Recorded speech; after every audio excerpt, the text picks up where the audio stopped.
Muy buenas tardes a todas, todos y todes. Estamos iniciando una conversación muy relevante para todos los panelistas que están aquí, para las instituciones que hemos convocado. Un tema trascendental para el país, para los niños, niñas y adolescentes, pero que todavía estamos en veremos. Este conversatorio está organizado por el Instituto Igualdad, por el Instituto ICAL y por la Fundación por la Democracia. Los invitados que tenemos hoy día son excelentes, expertos en estos temas y vamos a tener una conversación profunda entre una hora 15. Voy a iniciar presentando a Jaime Gajardo, abogado de la Universidad de Chile, magíster en Derecho Público, máster en Gobernanza y Derechos Humanos de la Universidad Autónoma de Madrid, doctor en Derecho y Ciencia Política de la Universidad Autónoma de Madrid, profesor en Derecho Constitucional de la Universidad Diego Portales actualmente, ¿no? Sí. Leslie Sánchez, abogada, magíster en Ciencias Jurídicas de la Pontificia Universidad Católica, doctora en Derecho de la misma universidad, doctora en Estado de Derecho de la Universidad de Salamanca y actualmente académica de la Universidad de Tarapacá. Ricardo Garrido, abogado de la Universidad de Chile, profesor investigador en el Programa de Justicia de Infancia y Adolescencia de la Universidad Diego Portales, profesor y director de la Escuela de Derecho anteriormente de la Universidad de Atacama, consultor de UNICEF, consultor de la Fundación Tierra de Hombres, fiscal judicial ad hoc e integrante de la Ilustrísima Corte de Apelaciones de Copiapó. Creo que en general he dicho todo lo que ustedes han sido y son. Yo quisiera poner un breve contexto de lo que ha sido la problemática de los niños, niñas y adolescentes en el mundo y en especial en este país. En noviembre de 1989, la Asamblea General de las Naciones Unidas aprobó por unanimidad la Convención Internacional sobre los Derechos del Niño. En Chile, rápidamente en 1990, se ratificó esa convención, asumiendo el compromiso de superar el viejo paradigma tutelar y dar paso a un verdadero sistema de protección integral que garantice los derechos de todos los niños y niñas y adolescentes. Hoy estamos discutiendo en la Comisión de Infancia del Senado el nuevo sistema de protección y el sistema de garantías de derechos de la niñez. Es la Comisión de Infancia del Senado, llevamos casi 2 años discutiendo eso y hoy día una parte de ella está bastante paralizada, que es la ley de garantía. Por tanto, queridos, la primera pregunta para ustedes, y empezamos con Jaime Gajardo y sus 7 minutos, luego Leslie Sánchez y luego Ricardo, es una mirada general sobre los derechos de niños y niñas que la Constitución no protege. Y la pregunta específica sería, ¿cómo lograr que los derechos de niños y niñas y adolescentes queden incorporados en los principios de la nueva Constitución? Porque es en los principios donde se define la norma, ¿no? Les pido que tengan sus 7 minutos cada uno, y si ustedes quieren preguntarse entre ustedes, replicar alguna cosa, todo el micrófono abierto. Desde ahora en adelante, Jaime, te doy la palabra y un minuto antes de que termine tus 7 minutos yo te aviso y te interrumpo brevemente. Adelante. Bueno, muchas gracias, Pía. Un saludo también a Leslie y a Ricardo, que nos acompañan en este panel. Bueno, y agradecer la invitación de los centros de estudio que están realizando este conversatorio, que me parece muy atingente y por sobre todo muy necesario. Tal como decía Pía en comienzo, efectivamente el día de hoy, o estamos dentro de este año, cumpliendo 31 años desde que se aprobó la Convención de Derechos del Niño, y tenemos una situación de la niñez en nuestro país y en el mundo, pero por sobre todo en nuestro país, bastante delicada. O sea, los derechos de los niños, niñas y adolescentes están en una situación muy difícil hace bastante tiempo, sin que podamos ir remediándola adecuadamente. Y aquí yo creo que con respecto a la nueva constitución y el proceso constituyente, son varias oportunidades las que se abren, ¿ya?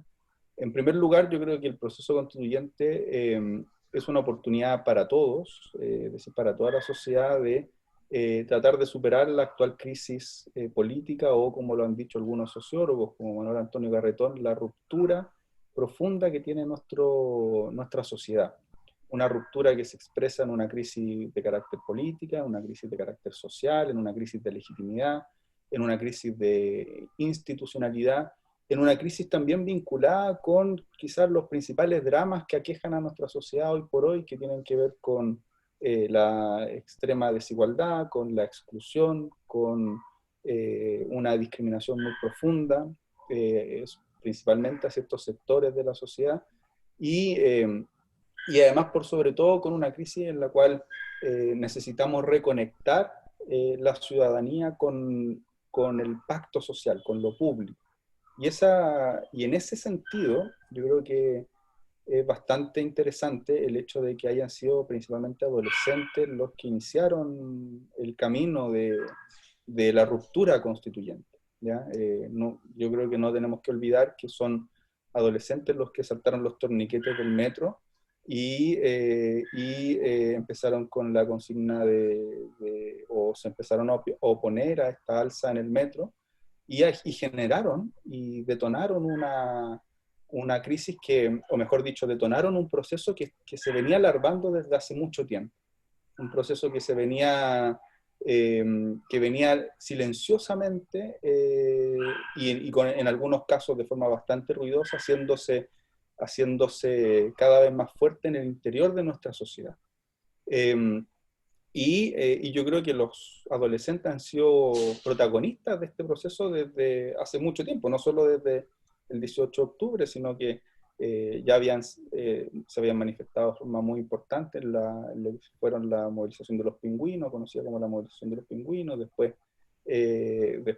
en las movilizaciones del 2010, etcétera. Es decir, han sido actores fundamentales. Yo creo que como han sido actores fundamentales de este proceso no puede dejarlos de lado. ¿Ya? Entonces, en esto de visibilizar la niñez, yo creo que la primera forma de visibilizar a los niños, niñas y adolescentes dentro de este proceso es reconocer la importancia que han tenido para abrir la puerta del mismo. Yo creo que eso es lo primero.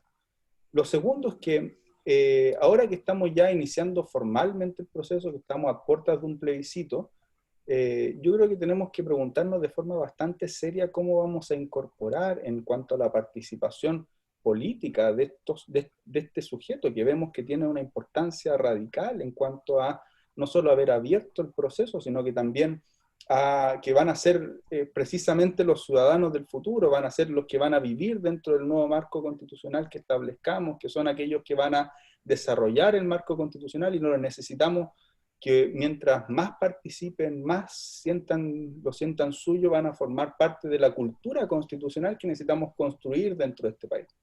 Entonces yo creo que tenemos que pensar seriamente cómo, y en segundo lugar, cómo vamos a incorporar de una forma sustantiva a los niños, niñas y adolescentes en este marco, es decir, en el proceso constituyente. Y ahí yo creo que se abre una oportunidad con el reglamento de la Convención Constitucional, donde debiera incorporar de forma sustantiva procesos de audiencia, procesos de trabajo con las organizaciones de los estudiantes secundarios, procesos de trabajo con las organizaciones de adolescentes, etcétera. Es decir, yo creo que ahí hay un espacio en el cual tenemos que pensar quizás con que su participación no sea simbólica, su participación sea efectiva, y que dentro del proceso constituyente ellos puedan ver que están sus intereses, que están sus opiniones, que están sus perspectivas y que van a ser consideradas dentro del proceso.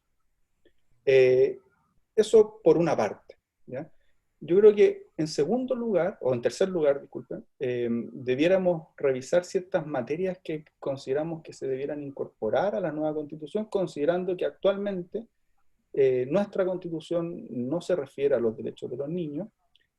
Podríamos decir que hay un derecho que es el derecho a la educación, donde ellos son los beneficiarios, por así decirlo, del derecho. Sin embargo, en el derecho a la educación hay una norma que establece básicamente una negación de lo que se ha entendido como la autonomía progresiva y de los espacios de libertad que tienen que tener los niños, y donde básicamente dejan la educación en manos de los padres. Yo creo que en ese sentido, con ese contexto, al menos me parece que deberíamos pensar 5 aspectos en concreto que podríamos incorporar a la nueva Constitución. Una es el principio de interés superior del niño como criterio prioritario de acción estatal, que me parece que debiera estar incorporado en el marco de la nueva Constitución. En segundo lugar, el derecho de los niños a ser oídos, a participar, y a que sus opiniones se tomen en cuenta en todas las materias que los afecten. El derecho, en tercer lugar, el derecho a vivir libre del temor de sufrir cualquier tipo de violencia en su contra. En quinto lugar, el derecho a la protección a la vida de los niños, a la reunificación familiar, a no ser separados sus padres, salvo en circunstancias excepcionalísimas y calificadas, que creo que es algo sobre todo que hay que incorporar, y sobre todo con la presión migratoria que tenemos actualmente, cosa de que esto sea un principio rector y un derecho que se incorpore a la nueva Constitución. Un minuto. Un minuto, súper bien, porque me queda muy poco. Entonces, también incorporar la autonomía progresiva, ¿ya? Y hay 2 cuestiones que tenemos que pensar, a mi juicio, que tienen relación directa con los derechos de los niños. Una es la situación de los tratados internacionales, y en particular la Convención de los Derechos del Niño, es decir, cómo va a recepcionar los tratados internacionales y en particular la Convención, la nueva Constitución. Y en segundo lugar, hay que considerar un sistema institucional que proteja los derechos humanos en general y proteja los derechos de la niñez en particular. Y ahí yo soy partidario de la creación en la Constitución de la Defensoría del Pueblo, como lo tienen otros sistemas constitucionales comparados, y que permite ir, y ya hemos visto la importancia que ha tenido la creación de la subsecretaría, o sea, de la Defensoría de la Niñez, y por lo mismo creo que es fundamental que podamos elevar a rango constitucional un sistema o unificar las defensorías y crear la Defensoría del Pueblo, que dentro de la cual haya ahí vamos a tener que pensar, pero que exista alguna subdefensoría o algún organismo en particular para los derechos de la niña. Termino con lo siguiente: hay una serie de derechos sociales que la actual Constitución no reconoce, o reconoce de forma famélica, o los transforma en derechos de libertad, que son fundamentales porque tienen impacto directo en la calidad de vida de los niños. Y eso es importantísimo que podamos también conversar al respecto, porque no basta con tener derechos, por así decirlo, específicos para los niños, sino que la nueva Constitución tiene que ser un sistema completo que asegure la vida del niño, pero también de su grupo familiar por su impacto directo. Y aquí solo lo señalo, creo que es fundamental cómo avanzamos en regular adecuadamente el derecho a la educación, el derecho a la salud, el derecho a la vivienda, el derecho al trabajo como tal, no libertad de trabajo, sino que el derecho al trabajo propiamente tal, y un sistema de garantías profundo, robusto, institucional, que nos permita que la nueva Constitución dé cuenta de aquel drama que queremos resolver de nuestra sociedad, que a mi juicio principalmente tiene que ver con las condiciones de vida de todos los ciudadanos de nuestro país. Muchas gracias, Jaime, muy completo en 7 minutos y medio. Ahora, Leslie. Gracias, Pía. Bueno, muchas gracias por la invitación a la Fundación y a los institutos que coordinaron esta actividad. Un saludo fraterno a nuestros compañeros de panel en esta oportunidad, Ricardo y a Jaime. Y bueno, vamos a hacer lo que se puede en 7 minutos. Yo quiero distinguir, digamos, 2 cosas que para mí son súper importantes: la forma y el fondo. En la forma, lo primero que debiéramos tener claro frente a este proceso constituyente es que de ganar primero el 25 de octubre, porque yo voy a siempre insistir en que tenemos que ir pasando las etapas de a una, ¿cierto? Lo primero es poder ganar el 25 de octubre con el apruebo. Luego hay que ver cuál de las 2 convenciones es la que finalmente es elegida por la ciudadanía, y una vez que sepamos cuál de las 2 convenciones, yo creo que va a ser súper importante que las personas que quieran ser candidatas, ¿cierto?, a convencionales, dentro de ese gran espectro de personas que van a poder ser candidatos, hayan algunas mujeres o hombres, ¿cierto?, interesados por las temáticas de infancia, porque malamente vamos a visibilizar a la infancia si es que no llegan convencionales que tengan convicción en estas materias.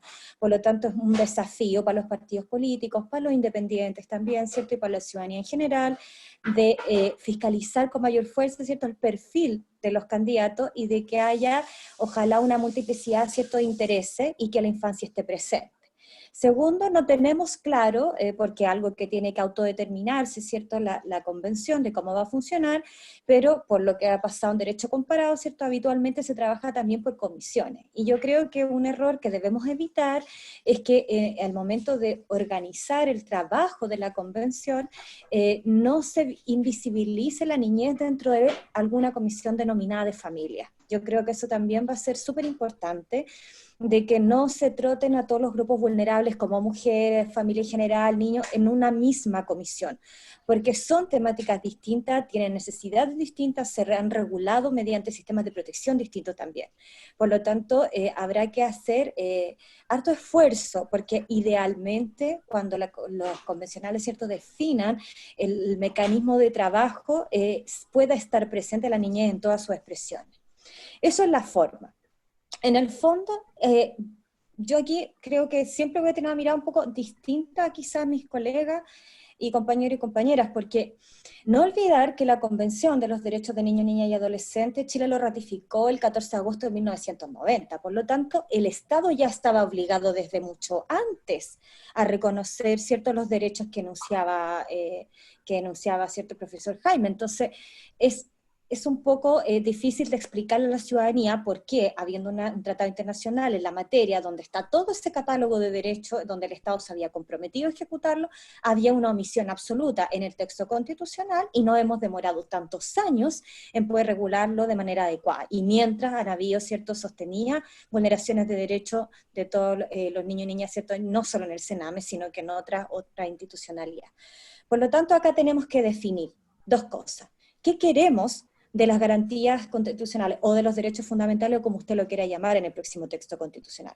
¿Queremos nuevamente un catálogo donde tengamos que ir enumerando uno por uno de determinados derechos, o en realidad debiéramos, como también decía Jaime, aclarar y sentar, ¿cierto?, más bien bases y principios en cuanto a los derechos humanos y derechos fundamentales y la obligación del Estado tiene con ello, y en particular con los tratados vigentes?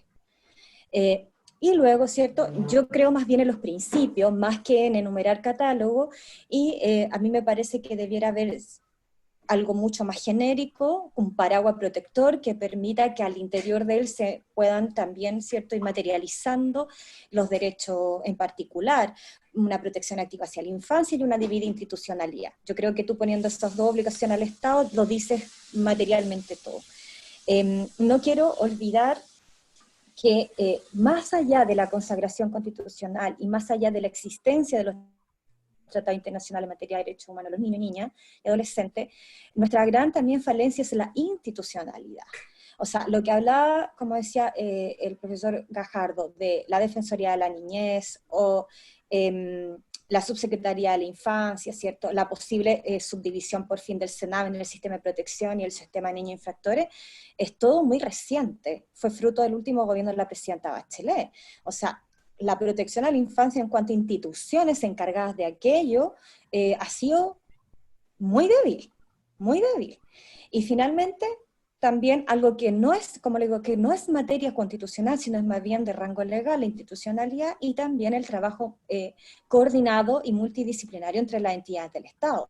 Porque lo hemos visto de las graves manos de niñas y niños como Ámbar u otro, es porque hay una muy mala coordinación de las entidades protectores de niños, niñas y adolescentes. O sea, los magistrados en tribunales de familia tienen que andar solicitando la información de cada niño que se encuentra en situación de riesgo, porque no hay un sistema unificado de información para saber si ese niño o niña ya fue vulnerado, si cuántas veces fue al consultorio, por qué fue un consultorio, por qué fue un CESFAM, si está yendo al colegio, no está, o sea, poder entender al niño y a niña como sujeto de derecho. Yo creo que esa es la consagración más vital del texto constitucional, que hoy los omite por completo, reconocerlos como sujetos de derechos, más allá de los derechos en particular, porque todos sabemos que la aplicación o materialización de los derechos, y en particular los derechos sociales, es un tema de los operadores, es un tema de políticas públicas, es un tema del Estado.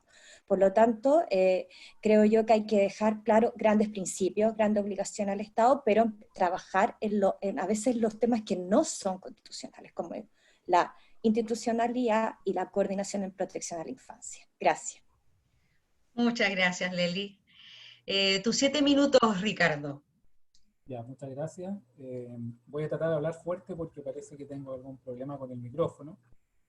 Y bueno, quería hacer un disclaimer sobre el programa de justicia de infancia, que ya no existe, pero mientras existió estuvo vinculado al asesoramiento de políticas públicas en materia de justicia y en materia de infancia en general en Chile y en otros países. Así que yo voy a hablar un poco desde esa perspectiva.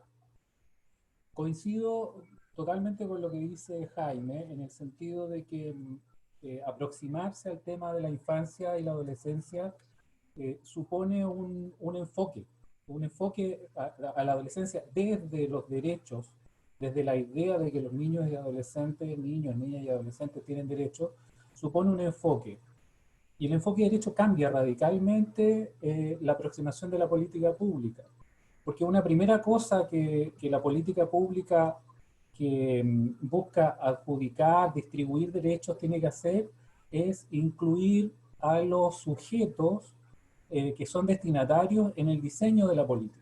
Entonces Jaime decía, es importante considerar el hecho de que los niños, niñas y adolescentes tienen que participar, y ahí tenemos culturalmente un déficit, y de hecho no ha sido tan intensa la participación de niños y adolescentes en el proceso político, en la versión política del proceso constituyente. Esperamos que eso se corrija en el periodo que viene. Yo también asumo que esto va a prosperar, como decía Leslie. Entonces, ahí hay un tema.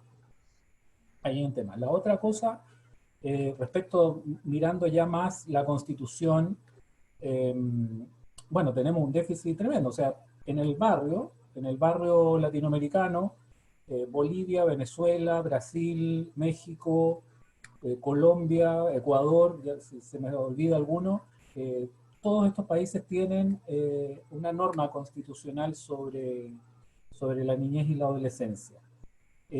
Esa norma, bueno, cambia mucho la redacción de un texto a otro, pero esa norma hace dos cosas. Primero, en general reconoce la idea de que son sujetos de derecho los niños, niñas y adolescentes, o a veces lo hace por la vía de reconocer el interés superior del niño.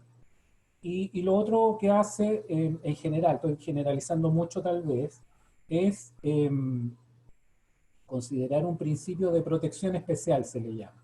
O la idea de que los niños gozan de cierta prioridad, o que la protección de sus derechos es prioritaria o fundamental en algún sentido. Entonces, ¿qué podría implicar esto respecto de la norma constitucional? Primero, si efectivamente uno dice que los niños son titulares de derechos, digamos, no es una mera declaración eso. Implica que una perspectiva específica, una aproximación específica, implica que el diseño de política pública tiene algunas características. Como es derecho, es universal. Entonces, ahí tenemos, y no discriminatorio. Entonces, ahí tenemos una primera dificultad del esquema actual. Por ejemplo, si uno analiza el CENAME, no me quiero referir al CENAME, pero el CENAME es una institución que tiene un diseño que obedece a otra comprensión de la infancia.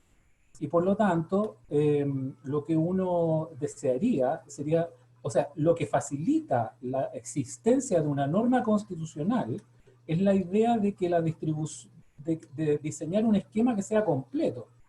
Entonces, yo creo, por ejemplo, en relación con lo que decía Leslie, que no es necesario hacer un listado en el sentido de que si uno reconoce la idea de que los niños, niñas y adolescentes son sujetos de derecho, y la idea de su interés superior, lo que uno tiene que hacer es organizar un conjunto de derechos constitucionales que dialoguen en esta idea de que de que la Constitución protege el desarrollo y protege los derechos de la infancia. Me explico. Y que ahí tenemos un problema en nuestra Constitución actual. La protección de los derechos de los niños debería estar integrada en los sistemas normales de protección a la salud, el sistema educativo, en el sistema de protección social en general. Es decir, un problema que uno tendría que resolver de cara a este diseño, y si uno reconoce que la Constitución, iba a decir reconoce de nuevo, pero que la Constitución consagra la idea de que los niños, niñas y adolescentes son sujetos de derecho, una cosa que uno tendría que pensar es que no tiene por qué tener una intervención estatal focalizada, sino que tiene que desplegarla a través de todo el sistema. Esa es una primera cuestión. Y en segundo lugar, que esta característica de lo institucional o del diseño institucional tiene que, como decía Jaime, ser diseñada desde esquemas participativos, en los que se sepa exactamente cuál es la opinión de los niños y adolescentes, y que después pueda ser evaluada también por los propios destinatarios de la política. Cuando uno dice estas cosas, uno se da cuenta que estamos un poco lejos de eso. Y también tener dispositivos o lo que caracteriza a las políticas públicas de derecho, o que distribuyen derechos, es que hay dispositivos para que los propios destinatarios o titulares de esos derechos puedan activarlo. Si uno hace un repaso por la institucionalidad actual en Chile, uno se pregunta cuáles son los mecanismos institucionales a través de los cuales los propios niños y adolescentes podrían activar sus mecanismos de protección. Existen, digamos, el riesgo que decía Leslie de que el tema de la infancia se diluya, es porque no tenemos realmente una cultura de participación, en primer lugar, de niños y adolescentes, y desde otro punto de vista, de empoderamiento de los mecanismos de protección por parte de los propios adolescentes. No sé si estoy en tiempo. Estás justo en los 7 minutos. Si quieres, ¿te puedes terminar lo que está? No. ¿Estamos bien? Sí. Ya. Miren, esta conversación súper interesante, pero yo me pregunto, tal como lo decía Leslie, se supone que con el solo hecho de haber firmado la convención, debiera ser claro el respeto y la institucionalidad para los derechos del niño. Sin embargo, hasta el día de hoy estamos discutiendo sobre la ley de garantía que la tenemos vetada en el Congreso. Entonces me gustaría saber desde su experiencia, ¿por qué pasa eso? ¿Qué hace que este Estado no firme esa ley de garantía? ¿Ah? Porque además, al no tener esa ley de garantía, no podemos hacer la institucionalidad para abajo. ¿Ah? Porque lo que ustedes decían, en definitiva, necesitamos que esto haya una relación entre los servicios, la prestación de los servicios para todos los niños, que sea una unidad, que no tenga que ser separado cada servicio que le damos a los niños, cada derecho. Entonces, les pregunto a ustedes, empezando por Leslie, ¿por qué no hemos firmado la ley de garantía? ¿Por qué no la hemos aprobado? A ver, yo creo que ahí Jaime también va a poder contarnos más detalles, porque él estaba en el Ministerio de Desarrollo Social cuando se iniciaron la gran mayoría de estas iniciativas legislativas, pero bueno, en una percepción, ¿cierto?, que uno puede señalar es que yo creo que nosotros tenemos un problema paradigmático respecto a la infancia. Y lo digo nosotros, y con esto involucro a los congresistas y transversalmente, desde todos los sectores políticos. Porque seguimos mirando la protección de la infancia desde la mirada de las OPD actuales, de esta cosa local, del municipio, esta cosa bien chiquitita, bien doméstica, bien caso a caso. Yo creo que no hemos querido hacer este cambio de paradigma de entender que esto tiene que ser un sistema de protección universal, nacional, de calidad, y que para eso necesitamos instituciones de verdad, no estas subsecretarías tampoco chiquititas al interior de otro ministerio que ya tiene una cantidad de temáticas a cargo enorme.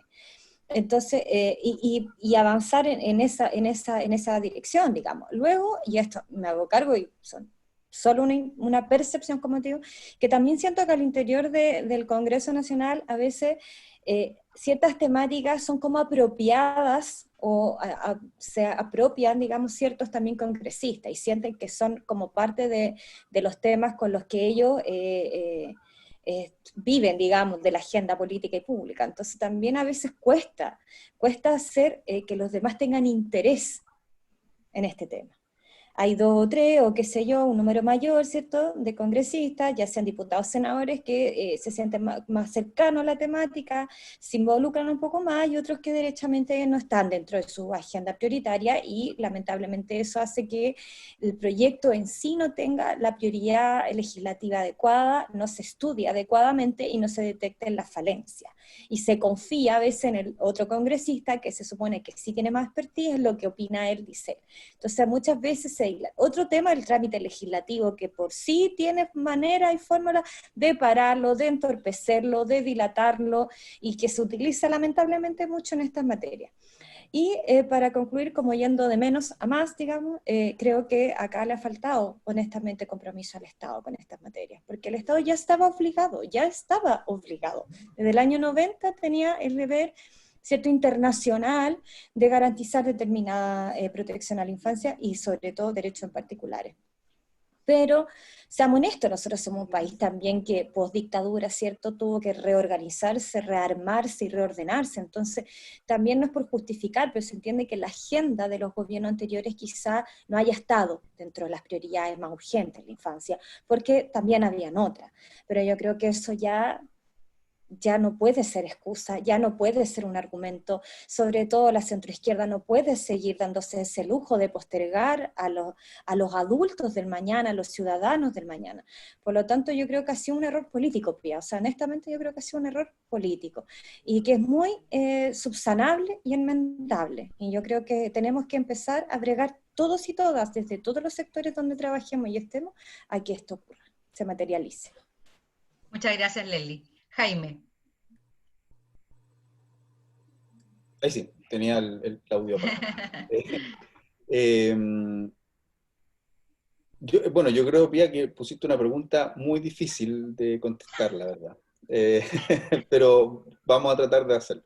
En primer lugar, en términos estrictamente jurídicos, que me parece que es relevante porque uno de los temas que tenemos que revisar en la nueva Constitución, no solo para los derechos de la niñez, sino que para los derechos en general que se encuentran protegidos por tratados internacionales que nuestro país ha suscrito y ha ratificado, es cuál va a ser la forma de recepción de esos tratados internacionales. Porque actualmente, si bien el artículo 5º, inciso 2, establece que los tratados internacionales son límite de la soberanía, y uno podría entender de una lectura del artículo 5º, inciso 2, que estos tratados internacionales tienen o generan obligaciones inmediatas y casi con el carácter, o como lo han planteado algunos profesores, como el bloque de constitucionalidad, y se incorporan a la Constitución.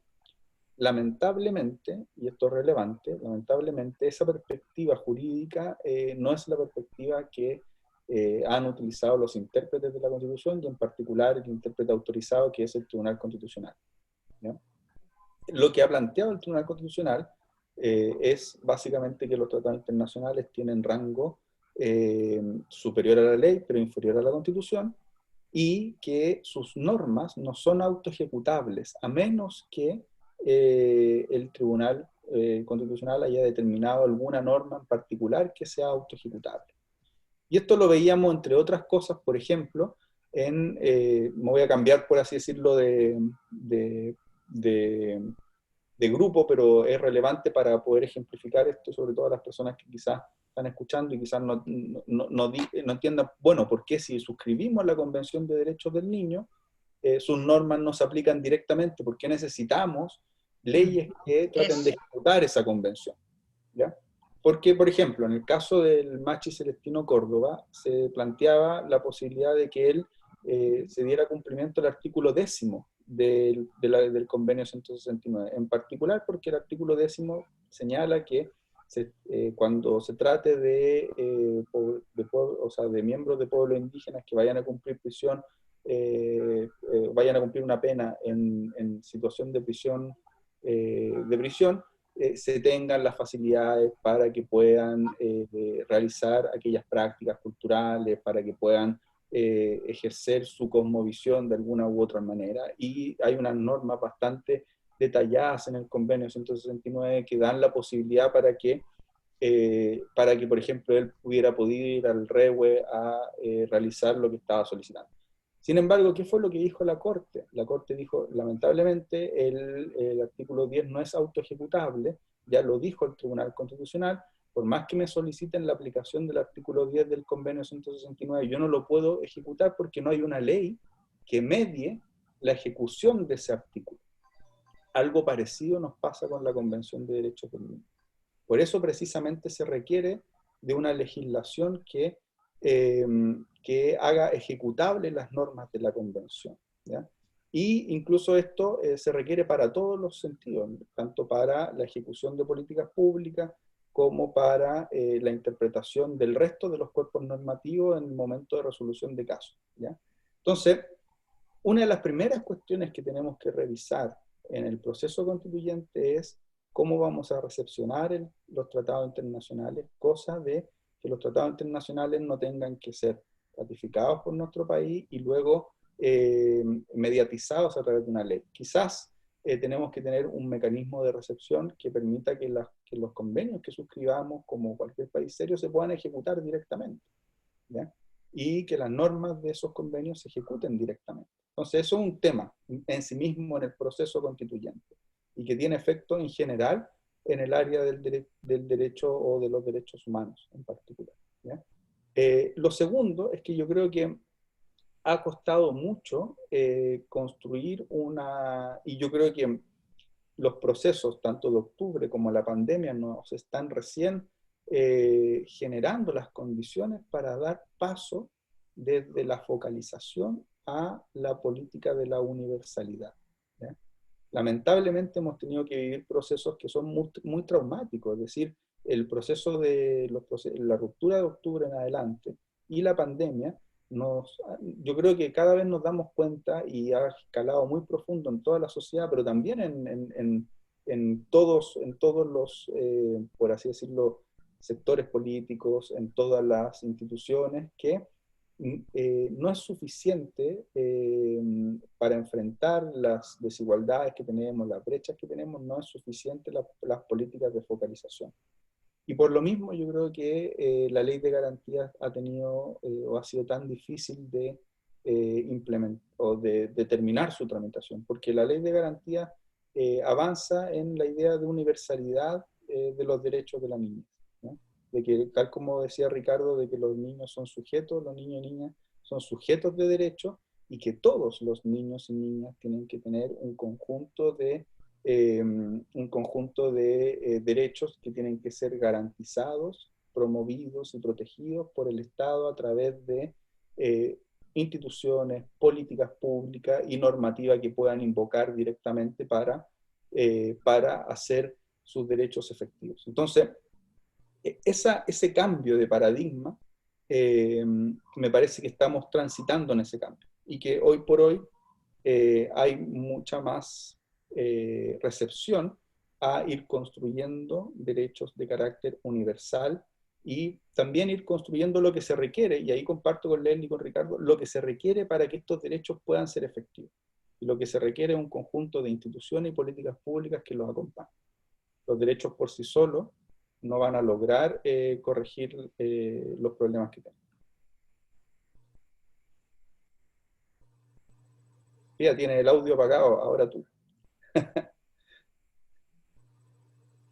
Así que no te escuchamos. Ricardo, no sé si tú quieres aportar algo más a este punto o vamos a otro tema. Sí, ¿Está ok? Sí, está ok. A lo mejor después... Lo que pasa es que, cortito, lo que pasa Diga, es que pero diga. nuestra aproximación cultural a la infancia sigue siendo desde el amor familiar y la satisfacción de necesidades, no es de derecho. Entonces, eso ha hecho difícil la comprensión de que se necesita una ley de protección de derechos y garantías, porque la protección pública, incluso de personas que practican el activismo en materia de infancia, es todavía desde el amor familiar, no porque son personas iguales a nosotros titulares de derechos que tenemos que satisfacer ciertas necesidades u organizar las instituciones de esta forma. Es porque los queremos y los amamos. Entonces, esa aproximación le ha hecho mucho daño a la discusión y a la comprensión cabal de que se necesita una ley de garantía. Y lo otro, lo que decía Jaime, una ley de garantía iba a dialogar muy mal con la Constitución del 80. Una ley de garantía basada en un principio de universalización o en un principio de satisfacción universal de derechos sociales, por ejemplo, que son muy críticos en materia de infancia, iba a conversar con una Constitución que no lo satisface, que en algunos casos ni siquiera lo reconoce apropiadamente. Entonces iba a ser muy difícil. Este es un momento muy crítico. Eso. Muchas gracias, Ricardo. Los quiero llevar a otro tema que tiene que ver con lo que ustedes ya han hablado, sobre el tema de la participación de los niños, la autonomía progresiva, y una pregunta específica que me hace una persona que dice: comparto lo impostergable de involucrar a los adolescentes en el proceso constituyente porque son un actor político clave de este momento histórico. ¿Qué opinan de la propuesta de la Defensoría de la Niñez respecto a brindar derecho a voto a los mayores de 16 años para el plebiscito? Menores será, ¿no? No sé. Sí, está bien. Leslie. Mira, yo creo que cuando comenzaron la intervención, Jaime hizo una introducción bastante interesante, digamos, de cómo en el fondo llegamos al proceso constituyente y que en definitiva se lo debemos en gran medida a los adolescentes de este país, ¿cierto? A los secundarios y luego a los universitarios, que son quienes, digamos, hicieron como el impulso inicial, ¿cierto?, de lo que vendría después con el estallido social y el 18 de octubre, y en realidad ellos han estado marcando la pauta política hace bastante tiempo atrás. Por lo tanto, la idea de que los mayores de 16 años, o mayores de 14, depende ahí de la mirada, ¿cierto?, que cada uno quiera defender, tuvieran derecho a voto y participar política y activamente en el proceso constituyente, debió haberse considerado antes, creo yo. Creo que cuando trabajó el grupo de expertos me da la sensación y creo que se debe haber planteado, pero entre las múltiples otras temáticas no se le alcanzó a dar quizás la prioridad suficiente. Hoy lo veo un poco difícil de materializar. Me parece una excelente iniciativa. Yo, como te digo, yo creo que esto siempre debió haberse pensado, siempre se debió haber considerado, pero hoy a puertas del plebiscito, a pocos meses, tenemos que entender que nuestra legislación en materia electoral es bastante compleja, y el padrón ya está elaborado probablemente. El padrón electoral que se configura con información que recibe el CERVEL del registro civil, y en fin. Y aún así a veces hemos sabido, ¿cierto?, en algunas elecciones, de que el padrón igual tiene sus debilidades y tiene sus errores. Por lo tanto, tengo la certeza de que los plazos legales ya quizás no permiten la posibilidad de que pudieran participar con voto.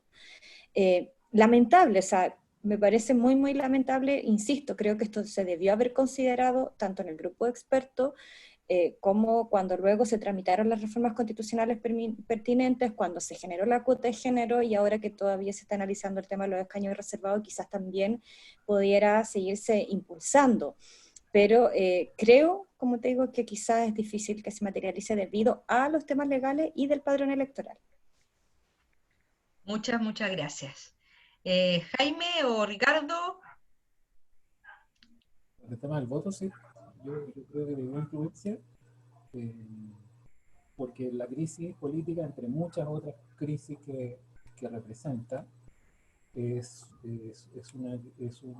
tiene que ver con que la adolescencia no se siente representada por el sistema político. Entonces, si uno quiere hacer un proceso constituyente porque quiere diseñar un arreglo institucional que cambie eso, o que promueva un cambio en ese sentido, tiene que incluir sectores que se sienten especialmente excluidos. Yo recién decía, hay una mirada desde el amor familiar y desde los grupos necesitados hacia la infancia todavía, en la cultura. Entonces, la idea de que son sujetos autónomos que pueden decidir la organización política de la sociedad está lejos, y habría sido un gran paso haberles concedido opción de votar en el plebiscito. Gracias, Ricardo. Jaime. Sí, bueno, yo opino de la misma forma. Creo que los adolescentes en Chile desde hace mucho tiempo han dado cuenta de que tienen una relevancia, una preocupación política y que son capaces de movilizar a la sociedad en su conjunto sobre demandas fundamentales en términos históricos. Hay que recordar la importancia que tuvo la Federación de Estudiantes Secundarios en la época de la Unidad Popular, la importancia que tuvieron los estudiantes secundarios para derrocar a la dictadura. Hay una película maravillosa que da cuenta de cómo el movimiento de los estudiantes secundarios jugó un papel importantísimo junto a los universitarios, y de hecho el documental se llama Actores Secundarios, por si lo conocen, da cuenta de cómo los estudiantes secundarios jugaron un papel fundamental para derrocar a la dictadura. Después, en los 90 también los estudiantes secundarios jugaron un papel fundamental para oponerse a que Augusto Pinochet fuera senador vitalicio, y generaron a través también de la refundación de la Federación de Estudiantes Secundarios, generaron un proceso maravilloso. En los 2000 tenemos la Revolución Pingüina. En la década del 2010 está el acompañamiento que hicieron al proceso de los estudiantes universitarios. Fueron un poquito detrás, pero fueron básicamente los que se movilizaban por el derecho a la educación de una forma importantísima, y que dieron paso a la posibilidad de transformar y cambiar la antigua ley orgánica de educación, la conocida como LOCE.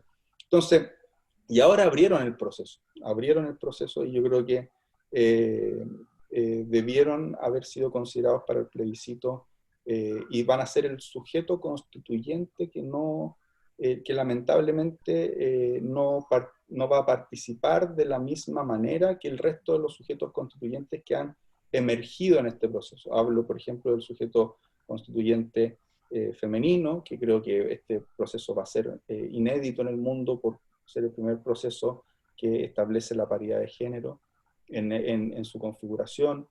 Probablemente vamos a tener escaños reservados para los pueblos indígenas, y en el mismo sentido debiéramos haber tenido para esta elección la posibilidad de que mayores de 16 años pudieran haber participado votando.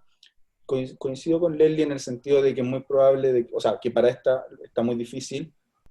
Quizás todavía podríamos ver la posibilidad de incorporarlo en el plebiscito de abril. Quizás ahí sí se puede, y me parece que es fundamental, y yo lo digo muy profundamente, creo que es fundamental que tratemos de incorporarlo de forma sustantiva en este proceso, porque por varias cosas. Una, porque fueron los que han abierto el proceso. Dos, porque han dado cuenta en términos históricos de su compromiso político ciudadano. Y tres, porque van a ser los que van a desarrollar la Constitución en el futuro cercano. Entonces, en ese sentido me parece que es fundamental abrir las puertas para que puedan participar de forma sustantiva en el proceso. Leslie, tú tienes algo que decir, dígame.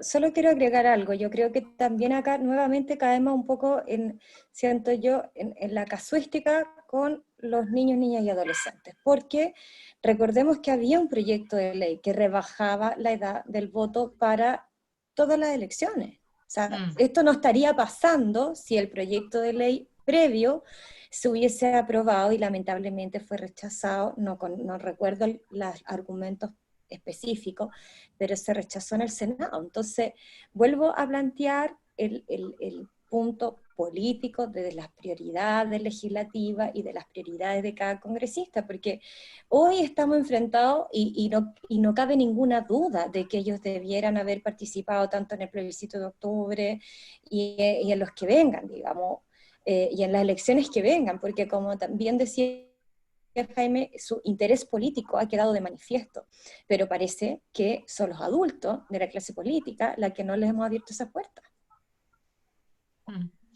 Oye, sí, yo repito permanentemente una cosa que es de perogrullo, pero pareciera ser que todo el mundo está enfocado en los niños que tienen problemas, o sea, los niños cename, por decirlo de alguna manera, pero no en la globalidad de todos nuestros niños, de los derechos de todos nuestros niños, ¿ah? Entonces eso es bien complicado. Y por eso me gustaría que me contaran un poquito qué experiencia internacional a ustedes les hace más sentido como sistema. desde los derechos humanos de los niños hasta el sistema mismo, que empiece siendo una cosa nacional, universal, pero que además se vea reflejado en alguna organización más cercana. Porque uno dice, uno critica las OPD, que es una cosa muy puntual, pero uno quisiera a lo mejor también tener una organización territorial que pudiese dar cuenta de la posibilidad de que los niños se les otorgue sus derechos universales y como bien decía Jaime, aquellas cosas que también se pueden denominar de a una, como el derecho a la salud, la educación, una cosa que sea integrada y que los servicios estén integrados al servicio de los niños, niñas y adolescentes. Ricardo. Bueno, yo lo anticipé en una intervención anterior, yo creo más bien, a lo mejor mi opinión va a ser como radical en este sentido, en los países que no tienen ninguna institución parecida al Sename. En el caso italiano, el primero que se me viene a la mente, son instituciones que no tienen Sename, que no tienen, que los casos críticos de vulneración son absorbidos por el sistema general, por su sistema de salud, por su sistema sanitario, por su sistema educacional. Pero claro, como decía recién, esas son constituciones que tienen otra estructura. Italia tiene educación gratuita, una distribución de servicios sociales que es diferente, etc.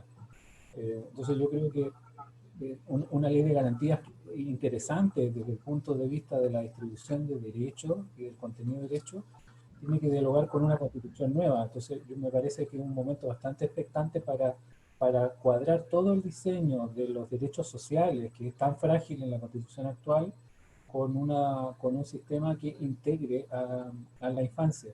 Y eso nos va a permitir avanzar en la cosa cultural, de que ya no vamos a pensar en los niños como los niños del Sename. De hecho, la expresión misma niños del Sename es una aberración. Yo Exacto. Los niños del Sename tienen que atenderse en el Sename, no en el hospital, como si no fueran, existen niños nomás. Niños y niñas, no existen los niños del Sename. Entonces, yo creo en ese tipo de sistemas, yo creo que va a costar por una cuestión de cultura jurídica, de cultura institucional nuestra, pero hay que esperar a que las instituciones normales que se distribuyen para todos los niños absorban también o tengan la capacidad de absorber los casos jurídicos. Leslie, ¿quieres aportar algo más o Jaime? Diga. Sí, gracias.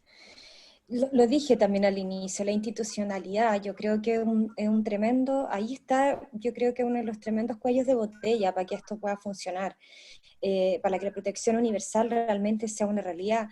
Por lo que decían antes, tenemos una mirada muy local, muy pequeñita de la protección a la infancia, no esta mirada universal que concordamos yo creo que todos los panelistas. Hoy día la infancia queda supeditada, como te decía, a la labor municipal que se delega a través de la OPD, desde lo público, digamos, ¿cierto? ¿Para qué hablar del Sename, ¿cierto? Y de las otras instituciones colaboradoras. Básicamente, con quien trabajan directamente y con mayor fuerza los tribunales de familia, donde llegan lamentablemente los niños vulnerados, es con estas instituciones que tienen poco funcionario, que hay una rotación muy amplia de funcionarios también, porque es un trabajo que como inicial se mira de repente, ¿cierto? Donde tampoco las remuneraciones son muy atractivas, entonces hemos postergado, como te decía, desde la mirada, no quiero decir menospreciar, pero sí desde como darle menos importancia a la gestión en materia de infancia. Y si tú te fijas, toda la lógica tiene que ver con la protección de niños ya vulnerados o niños ya infractores. Y nos olvidamos del 93% de los otros niños que no están vulnerados y no han sido infractores de ley. Y que la potencialidad de ellos o las necesidades de ellos son otras, las de participación activa, las de poder sentirse, como te digo, sujetos activos en una sociedad política como la nuestra. Y esas instituciones no dan abasto para aquello. Entonces, para mí está ahí, como te decía, el gran eslabón de esta cadena que debiéramos reforzar. Yo creo que así como todos los ministerios tienen unas seremías, tienen que haber en toda la región a lo menos oficinas regionales de gobierno encargadas de supervigilar si es una política nacional de infancia, no sé, tiene que haber mayor fuerza, porque hoy día tú tienes hasta Ceremi de minería en regiones donde no hay recursos mineros o no hay gran potencialidad minera, pero no tienes nada respecto a la infancia, como te digo, se los delegas a los alcaldes, algunos tienen mayor preocupación por la temática, otros no, y por lo tanto siempre los van quedando los niños y niñas al alero de lo que buenamente se puede hacer, ¿te fijas? Entonces yo creo que tenemos que fortalecer la subsecretaría, tenemos que generar entidades regionales y que haya también, como todo en el Estado, tiene que uno cuando ve, digamos, las fallas de repente de por qué algunas políticas públicas tampoco son tan efectivas, es porque tenemos una débil fiscalización, y yo creo que ahí necesitamos más ojo y ponerle más fuerza también a la labor que han hecho los tribunales de familia. Recordemos cómo se implementó la reforma procesal penal y cómo se implementó la reforma de familia, o sea, ahí ya hubo una gran diferencia, se le dio una prioridad enorme, fue paulatina, fue muy estudiada, muy trabajada la reforma procesal penal, pero los tribunales de familia tuvieron que partir de la noche a la mañana haciendo un trabajo, ¿cierto?, inédito en el país, y hasta ahora yo siento que también han estado bastante en desmedro frente a otros tipos de justicia. Muchas gracias, Lely. ¿Quieres aportar algo más, Jaime? Sí, muy, muy breve. Yo creo que efectivamente el proceso constituyente nos abre una tremenda oportunidad para repensar y tratar de enfrentar directamente cuáles son los principales dramas que tenemos como sociedad. Pero también tenemos que hacernos cargo de que el contexto en el cual estamos es un contexto de mucha debilidad social, o estamos en un contexto con una crisis económica muy profunda, estamos en un contexto donde hemos visto que han aumentado las violencias intrafamiliares, donde se han reportado muchos más problemas o posibles deserciones escolares, etc. Sabemos que cada niño y niña que sale del sistema escolar es probablemente un niño que vaya a tener problemas de vulneración el día de mañana de sus derechos. Ya el hecho de salir del sistema escolar es una vulneración en sus derechos propiamente tal.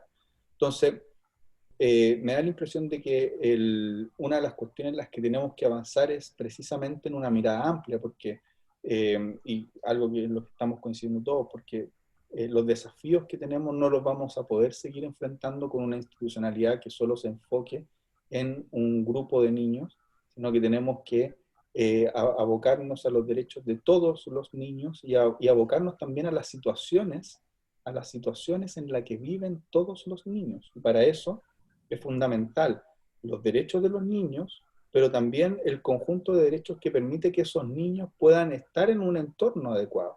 Entonces, ahí, por ejemplo, una de las cuestiones que vamos a tener que discutir dentro del proceso constituyente es si va a haber una renta básica para las familias, derechamente, si la Constitución va a asegurar una renta básica para todas las familias, que eso permita dar cierta estabilidad y condiciones materiales de vida a todas las personas que habitan en este país y que construyen este país en el día a día. Y eso, de todas maneras, va a redundar en los niños. Ya vimos lo que pasó con el retiro del 10% y todo lo que generó en los tribunales de familia el retiro del 10%, porque de una u otra manera, lo que necesitan hoy por hoy toda la familia es estabilidad en el empleo, condiciones laborales dignas, derecho a la vivienda, salud adecuada, educación digna. Es decir, necesitamos un conjunto de bienestar social, que es precisamente lo que se está reclamando y demandando en el marco del proceso, que de una u otra forma, acompañado con una perspectiva, con una inclusión, con una mirada y la participación efectiva, sustantiva de los niños en el proceso constituyente, creo que podemos generar las condiciones para transformar radicalmente lo que tenemos, o al menos dar los pasos adecuados para ir transformando. Oye, ha estado súper interesante, de verdad. Me escriben y me dicen que están aprendiendo mucho. Eso es súper interesante. Oye, bueno, estamos terminando. Yo quisiera darles 2 o 3 minutos a cada uno de ustedes, pero igual, si es que pueden incorporar esta pregunta que me pareció interesante, dice, ¿sería mejor que la ley de garantía esperara la nueva constitución? Eso. Así que, ¿quién quiere partir? Porque aquí es democrático, o quieren hacerse algunas preguntas entre ustedes, pero yo por ahora digo 2 o 3 minutos para finalizar, para que terminemos en alza, como dicen. Ricardo, ¿quieres partir? Bueno, si debería esperar, yo creo que no, no necesariamente, porque la ley de garantía establecía un sistema que camina hacia el reconocimiento de los niños y niñas como sujeto de derecho y la distribución universal. Más bien creo que necesitaba conversar con un sistema institucional de distribución de derechos sociales diferente. Entonces es una muy buena ocasión eh, que conversen juntas, digamos, que se vaya a dar al final casi simultáneamente los dos procesos. Yo creo que no era incompatible, pero iba a ser muy difícil consagrar, llevar a la práctica, y desde ese punto de vista hubiera sido mucho más frustrante, porque la idea de consagrar derechos en la Constitución es propender a su protección efectiva. Entonces iba a ser mucho más frustrante una ley de garantías con la Constitución actual. Creo yo que, siendo optimista, puede ser una buena oportunidad. Se discutan casi simultáneamente, digamos. ¿Con qué quieres cerrar? ¿Cuál es tu tema con que te gustaría cerrar? ¿Cuál es la convocatoria que haces a este tema? ¿Qué te gustaría?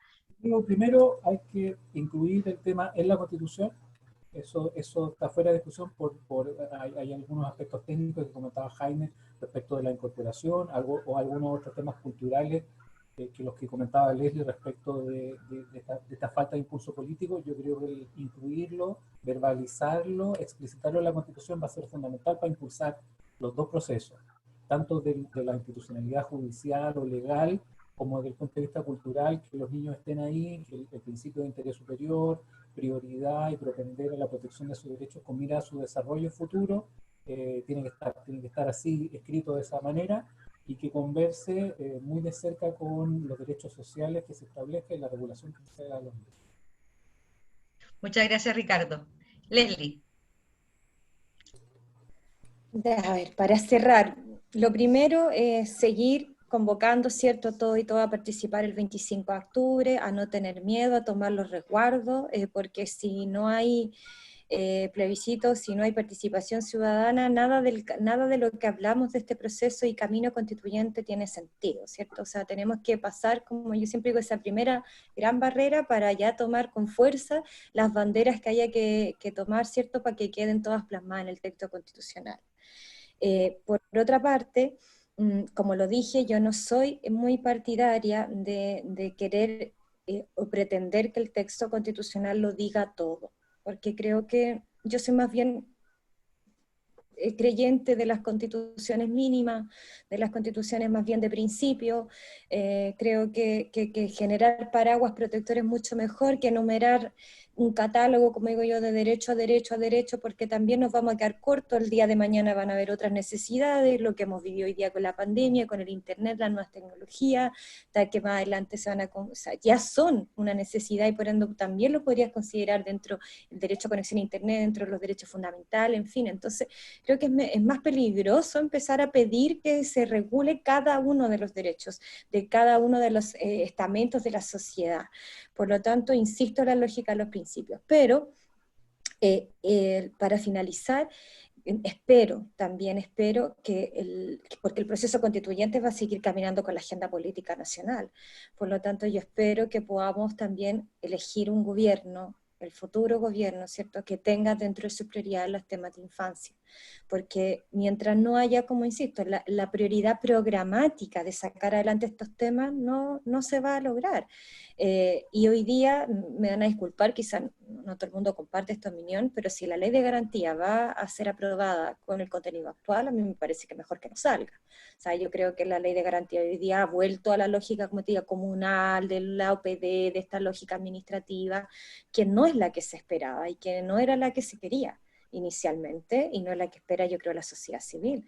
Por lo tanto, creo que postergaría un poquito más el tema hasta que haya un gobierno quizás más responsable en estas temáticas, y que el proceso constituyente a su vez paralelamente lo vaya reforzando. Gracias, Leslie. Jaime. Bueno, efectivamente ha estado súper interesante la conversación, así que nuevamente gracias por la invitación. con respecto a lo de la ley de garantía, yo creo que no es necesario que se espere a la nueva constitución para que se apruebe la ley de garantía, y comparto la opinión de Ricardo en el sentido de que la ley de garantía puede después entroncarse con el proceso constituyente y con la nueva constitución. Ahora bien, respecto a si la constitución tiene que ser mínima, extensa, amplia o no, yo creo que más que eso, a mí lo que me preocupa es que la constitución esté dentro del marco de lo que se ha denominado el constitucionalismo democrático y social de derechos, ¿no? ¿Qué es lo que significa esto? Que, por ejemplo, la idea del Estado democrático y social de derechos fue por primera vez establecida en la Ley Fundamental de Bonn de 1949, que es la actual Constitución alemana, ha sido replicada en la Constitución portuguesa, en la Constitución española del 78, en la Constitución italiana, y también ha tenido réplicas en ciertas constituciones del nuevo constitucionalismo latinoamericano. ¿Qué es lo que significa el Estado democrático y social de derechos? Básicamente es un Estado que entiende que los derechos que son condición para la democracia no son solo los derechos civiles y políticos, sino que también son los derechos económicos, sociales y culturales. Que todo ese conjunto de derechos, es decir, los derechos que se han denominado de primera y de segunda generación y de tercera generación, son fundamentales para la democracia, y el Estado se hace cargo porque son condiciones base de bienestar para que cualquier democracia sana pueda funcionar adecuadamente y en forma pacífica. Entonces yo creo que hacia allá deberíamos avanzar en el proceso constituyente. Y eso tiene repercusiones directas en los derechos de los niños, y además debiéramos en el proceso, y esto yo comparto bastante con Leslie, hacer un llamado a la participación ahora en octubre, a la participación muy amplia en abril, y a saber que el proceso constituyente va a estar lleno de tensiones y que requiere de una constante participación, preocupación y por sobre todo movilización de todos los actores políticos y sociales que estamos para que el proceso constituyente sea el camino de una transformación y de apuntar hacia un Estado o una sociedad que permita establecer que son condiciones básicas de convivencia, que tengamos un cierto bienestar común y compartido. Y para finalizar, con esto termino, creo que es fundamental preocuparse en particular también de los niños y niñas y adolescentes que pertenecen a nuestro pueblo indígena, y para eso ojalá nuestra Constitución cambie la monoculturalidad y se transforme y sea una Constitución que permita reconocer la pluralidad cultural que tenemos, y que eso, por cierto, también tiene incidencias directas en nuestros niños, niñas y adolescentes que son parte de nuestro pueblo indígena. Muchas gracias. Muchas gracias. Oye, bueno, agradecerles muchísimo a Leslie, a Jaime, a Ricardo. Yo creo que probablemente vamos a tener una segunda patita de esta, porque siempre quedan muchos temas y podemos ir conversando en una próxima oportunidad. Muchas gracias también a ICAL, a Instituto Igualdad, a Fundación por la Democracia, a toda la gente que nos escuchó, y espero que nos podamos encontrar en una otra oportunidad. Muchas gracias a todos ustedes, muy amable. Gracias. Hasta luego. Gracias. Chao.